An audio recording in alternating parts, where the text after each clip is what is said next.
নমস্কার। রবীন্দ্রনাথের প্রতি কবি সুকান্ত ভট্টাচার্য। এই কবিতাটি সুকান্ত ভট্টাচার্য 25শে বৈশাখ রবীন্দ্রনাথের স্মরণে লিখেছিলেন।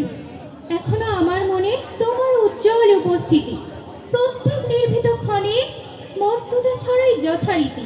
এখানে তোমার গানে সহসা উদ্বেল হয়ে উঠি, নির্ভয়ে উপেক্ষা করি জঠরের নিঃশব্দ ভ্রুকুটি। এখনো প্রাণের স্তরে স্তরে তোমার দানের মাটি সোনার ফসল তুলে ধরে। এখনো স্বগত ভাবাবেগে মনের গভীর অন্ধকারে তোমার সৃষ্টিরা থাকে জেগে। এখনো স্বগত ভাবাবেগে মনের গভীর অন্ধকারে তোমার সৃষ্টিরা থাকে জেগে। তবু ক্ষুধিত দিন ক্রমশ সাম্রাজ্য গড়ে তোলে, গোপনে লাঞ্ছিত হই হানাদারি মৃত্যুর কবলে। যদি রক্তাক্ত দিন তবু দৃপ্ত তোমার সৃষ্টিকে, এখনো প্রতিষ্ঠা করি আমার মনের দিকে দিকে তবুও নিশ্চিত উপবাস। আমার মনের প্রান্তে নিহত ছড়ায় দীর্ঘশ্বাস। আমি এক দুর্ভিক্ষের কবি, কোথাও দুঃস্বপ্ন দেখি মৃত্যুর সুস্পষ্ট প্রতিচ্ছবি।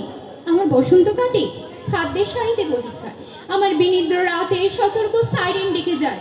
আমার রোমাঞ্চ লাগে তো অযথা নিষ্ঠুর রক্তপাতে, আমার বিস্ময় জাগে নিষ্ঠুর শৃঙ্খল দুই হাতে।